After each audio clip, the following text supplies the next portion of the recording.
Good afternoon, ladies, gentlemen, boys and girls. Assalamu alaikum wa rahmatullahi wa barakatuh. My name is Big Akar Ahmed and welcome to today's video. Today we're going to be doing something a little different. We're going to be reacting to a song from Macklemore. It is called Hinds Hall 2. This is featuring Anis, MC Abdul, and Amer Zahr, if that is how you pronounce the names. Macklemore, who is a Grammy-winning artist, I don't know if you've ever heard the song Thrift Shop, he went ahead and grabbed 3 artists from Palestine, put them on a song, and this is a song about the struggle that is going on over there in Gaza and the West Bank in Palestine, and what is happening, the genocide. It is a call against the United States of America. It is a call against Israel. Now, if you guys know me, and you know me and watch my videos, you'll know that I dislike music a lot. I am very against music. Music is haram. It is forbidden in the religion of Islam, and there should be no exceptions. Even when the song is good or is giving a good message like this one right here, it's not acceptable. You should not listen to it. You should not indulge in it. This is not something you should have around you, right? And the reason you should not have music around you is because there's something in this rhythm, in this movement, in the words that are almost like a hypnosis, right? So even if you don't drink or smoke or have sex or do any of this stuff, hearing it repetitively being drilled into your brain with a rhythm that makes you move, these things, they're like a possession. They take control of your body. It's like, oh, I have to dance, I have to move. Like your body just automatically starts moving. Do you understand what I'm saying? And this is why it's very, very dangerous, because it's some type of possession. The rhythm, the movement, the words, the rhyme, everything about it is a mental possession. It possesses your mind and it takes you to a different place. Music is haram not necessarily because it does that. It's haram because you give it power that is unneeded. So you give it power above God. For instance, people who are really sad, they go listen to sad music and they mope and they cry and they lay on their bed. Instead of going, Allah subhanahu wa ta'ala, please God Almighty, please help me through this tough time. My father died. I'm going through a really tough time. I need your guidance. I need your help. I know everything happens for a reason. I know we all die. Please, I know my father is coming back to you. Take care of my father. You pray for your father. You pray for yourself. You pray for the strength of your family. You pray for your health.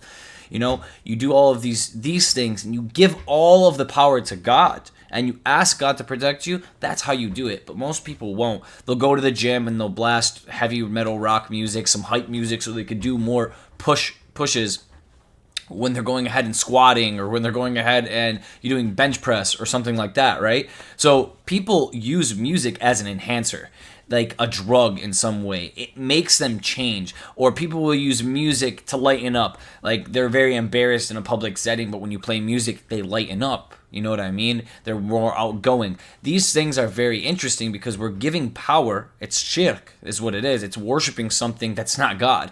We're giving power to something, right? That's not God Almighty. That has no power at all. That cannot help us or hurt us in any physical way. But we're giving it the power to help us. We're giving it the power to hurt us. And this is why music is haram. And this is why I've distanced myself from music majorly throughout my lifetime. I was someone who indulged in music and rap music and things of this nature.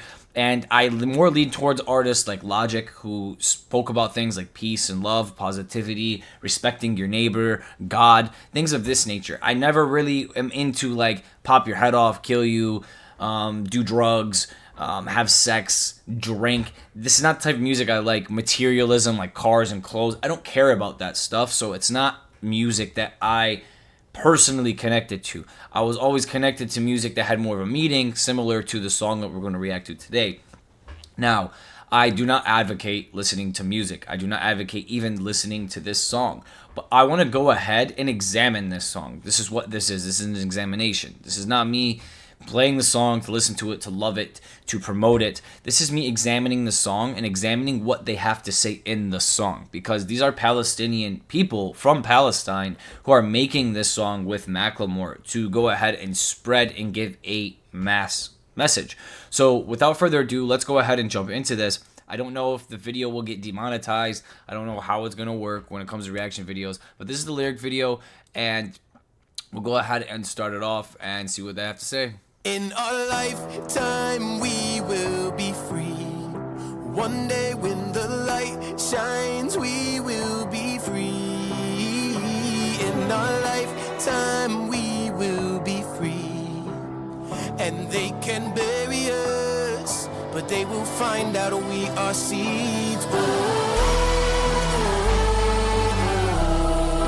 Okay, so he says, in our lifetime we'll be free. Eventually, when the light shines, we'll be free. They can bury us, but we're seeds. So, yep, they can kill us all they want. They can put us in the ground, but we're just going to keep regrowing. We're going to keep resprouting back up. You can't get rid of us.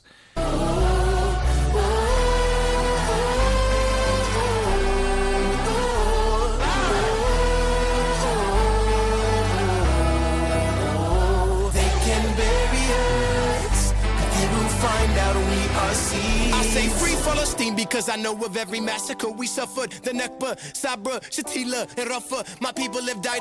So if you guys don't know about those massacres, very, very good to go ahead and look those up. Look up those cities, look up those names that he just mentioned, and figure out what has been happening over there in Israel, in Palestine, for the last 80 years. Figure out, is it because October the 7th? Or why did he just name all of those other cities in other times throughout the timeline, throughout history, where the Palestinians have suffered and died in mass quantities? A million times in the struggle, still they rise from the tide like a rose through the rubble. I see God himself in the eye of a refugee who'd rather die a martyr than live a life under siege. So if I'm not allowed to say from the river to the sea, then from the Rhine to the sea, Palestine will be free. Still they know they can't shake us. $1 billion sword to the neck, death cannot break us. And every Palestinian refugee holds a key. One day we will return, no matter how long it takes us. Lifetime we will be free. One day when the light shines. So the song is about freedom. It's about one day we'll be free, the light will shine, one day we'll be free. Kill us as many times as you want, we'll sprout back up from the dirt. And eventually, we all have our keys to come back home. And eventually, when it's time, we're all coming back home. And there's nothing you can do to stop it because it's written. So that's basically what the first verse was about and what he was saying and what the chorus is about, and this is the recurring theme. Also, one of the people on this track is MC Abdul. I don't know if you guys ever seen that little kid. He's like 14, 13, and he was rapping in like the rubble of Palestine. And you know, I think he's a Christian Palestinian kid. He's like 16 now, but he got very popular a couple of years ago where he's like rapping in front of the rubble in Gaza. He's also on this track as well. We will be free. In our lifetime we will be free. And they can bury us, but they will find out we are seeds.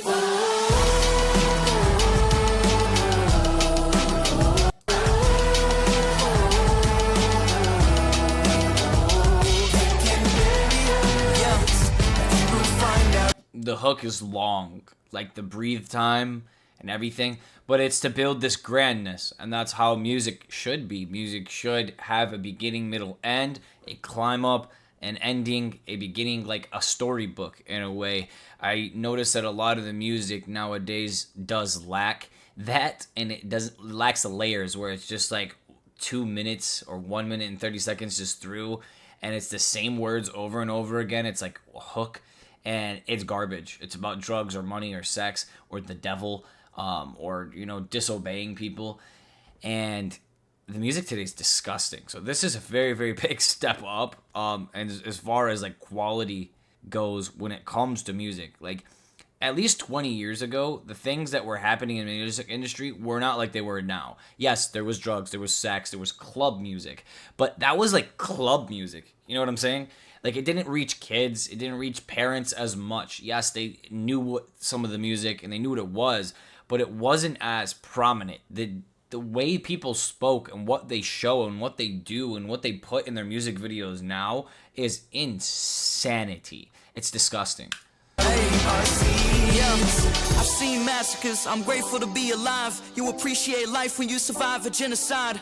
Look in my eyes and tell me what you see. Ran out of tears to cry out till Palestine is free. Got a problem with a system that doesn't want us existing. Turn the city to a prison that's missing living conditions. My mom's calling, she's telling me she kinda scared. I hear the bombs falling, I smell of death up in the air. My uncle lost his children, I lost my cousins. His tears water the grave to let him know we still love some. Our schools turn to shelters for the rich and poor. I just pray for peace when I speak, I don't wish for war. Bodies laying out, ain't nothing to play about. I give my people hope, cause I'm the first who made it out. I'm just walking the path, this is God's plan. Building up my dreams with the rubble I touch with my hands. حياتنا منكن حرين يلمع النور ومنكن حرين في حياتنا منكن حرين لو دفنونا نرجع مزهرين.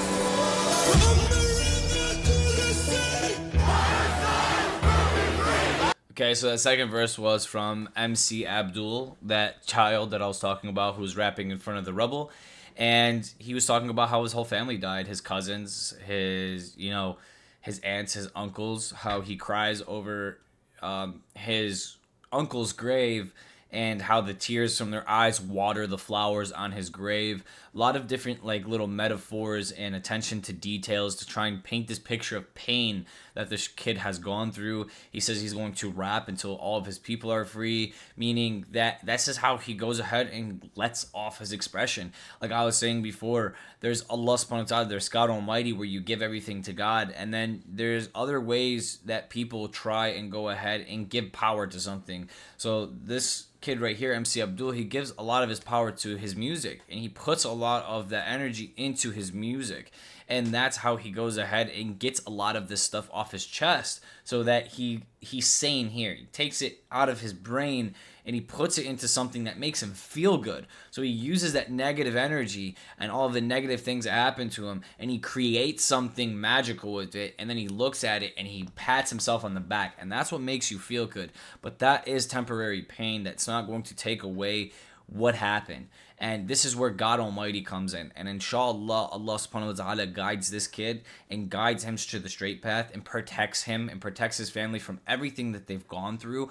And like he said, when you go through a genocide and you survive, you're very thankful to be alive, and this is something that he is thankful for. You can tell, and that's why he's doing everything in his power to spread this message through rap and hip-hop, and that's why he's trying to go ahead and get on these songs with, American artists like Macklemore or Belly or people like this to go ahead and spread his awareness, spread his voice, share what happened to him, share what happened to his family, because that's what rap was always about, especially in the 90s. It was about telling people how it's like to come up in this struggle, how it's like to be a black guy in the hood who has nothing else to do but sell drugs because there's no stores around to work at. There's nowhere to get a job. You can't get a car. You can't ride an hour out of the city to go work at Walmart or whatever the case may be. No one's going to hire you.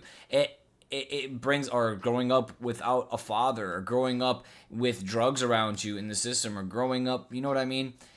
With gang violence. This is what hip-hop was created off of. Hip-hop was created to go ahead and allow people to write poetry and place it on a track to go ahead and get things off their chest, to share the horrible things that have happened in their life so other people can learn from them. And this is what this kid is doing, and he's doing it from the Palestinian perspective. So big ups to this guy for doing what he's doing and not just making mumbo jumbo garbage music for the industry so that he can be sold off as a price. So yeah, just wanted to go ahead and reflect on that.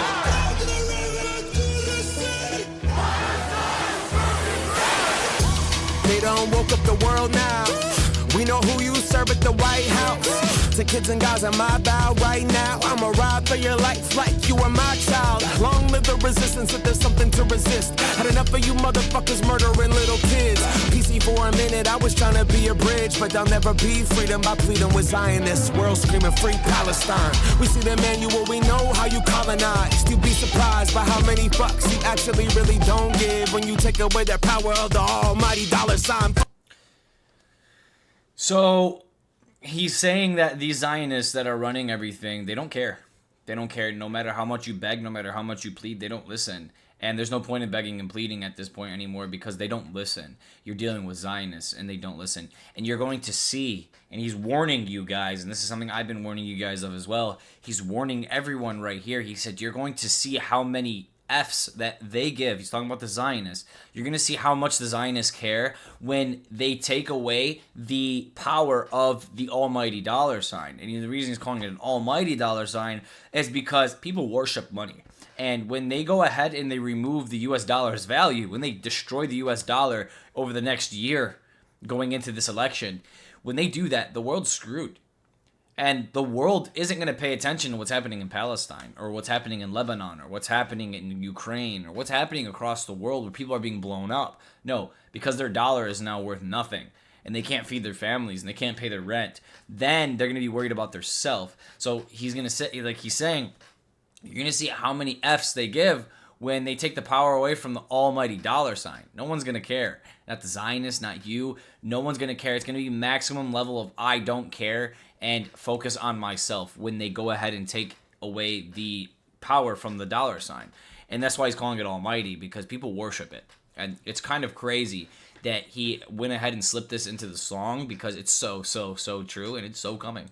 Fuck the allure, we'll boycott the stores. Capitalism killing us, that's something we can't afford. They want us to hate each other in the interest of war. Afraid of the mosque and afraid of like the menorah. Hey Kamala, I don't know if you listening, but stop sending money and weapons or you ain't winning Michigan. We uncommitted and hell no, we ain't switching positions because the whole world turned Palestinian. I see the murdered children of Gaza and I see my babies. Life being... So he's reflecting. He's saying that I'm not Palestinian, but the whole world has turned Palestinian because of what you guys have done to them. We have seen it with our eyes. We hear it with our ears. We see through the lies. We see through the media. And people have stood with Palestinians. They've become Palestinian to this point. And he sees the babies and the women dying, and he looks at his own babies. He looks at his own little girls, and he sees the pain and suffering of the other children through his own children, and he only wonders what it would be like to lose his own children in that way, and how he would feel, and how he would resent the people who did it. So Macklemore is reflecting before it happens to him, and this is very good, and this is what hip-hop is about. And this is why, like I was saying before, hip-hop was an expression created for people who were going under hard situations, who was struggling very poorly in their life, so they can let off those reflections on a piece of paper, on a song, so other people can reflect and not make the same mistakes. Or if they are going through something similar as that person, they can get out of it much easier. They have a little bit more guidance. And that's what hip-hop music is about. So they're doing it very, very good here. That does not mean that music is not from Shaitan. That does not mean that all of this is a way to go ahead and get in our minds, right? Like I said, the rhythm, the words, everything that makes us move, it's almost like a possession. It's like as you're listening to this, you want to bob your head, and it's because it's a possession. It's possessing your body. No matter, even if you're mentally trying to fight the song, your body still wants to move. Your body still wants to react to these rhythms, these sounds, these vibrations that are coming out of the speaker. And that is just, this is how it works. It's how your body is designed. And this is why you should stay away from music, because if you believe it or you don't believe it, or you resist it or you don't resist it, it's still mentally tattooing itself in your brain, essentially. It's permanently marking itself up here. And it just is what it is. That's reinforcement. If you know anything about psychology, if you study psychology and you know anything about reinforcement and how to reinforce specific ideas or things into people's heads, how to straight brainwash people, that's how you do it. And music is the best way. From the bombs we're making. By the way, that's why a chorus repeats itself multiple times, like a hook. That's like a chorus of a song comes in like 3 or 4 times during the song. It's repetition. It's so you remember it, so you never forget it. It like permeates itself in your brain, even if you want to remember it or not. You'll notice if you listen to a song once, twice, 3 times, it's already in your head. You memorize it. Congress decide a Palestinian's life is just as precious as an Israeli's. We don't own the earth, don't own the earth. We're killing each other over some lines in the dirt. We bleed the same blood, feel the same hurt. Palestinian life, does it have the same worth? What happened to us? What happened to us? All right, that's it. All right, good song with a good message. Like I said before, I don't necessarily advocate for listening to music. Music is haram. It is against the worship of God Almighty because you're giving power to something that doesn't actually have power. Most people who listen to music are playing music to give it power. You might be driving in the car, you might be like, oh, if I play music, my car drive will go faster. No, your car drive's not going to go faster. You might be at the gym, you'd be like, oh, I could push more weight if I'm listening to hyper music. No, you cannot push more weight if you're listening to hyper music. You might be sad and depressed, you might listen to music to reflect on that. It's not going to help you in the way that you think. It might stabilize your mind. It might give you some dopamine hits in your brain. The rhythm might make your body want to move. You might feel possessed and have like this out of body thing where your soul's being pushed out of your body. But when it comes down to music, it doesn't have any real power. All the power is with God Almighty, Allah subhanahu wa ta'ala, and Allah subhanahu wa ta'ala alone. So if you're going through a difficult time or you need something to reflect with, and you use music as a reflection or a medicine, please, please, please go ahead, get on your prayer rug. If you don't have a prayer rug, get on your hands and knees and pray to your Lord. Say, God Almighty, please guide me in this tough time that I'm going through. I know that you're there. I know that you can help me. And I need the guidance because I'm not strong enough by myself. This music ain't working.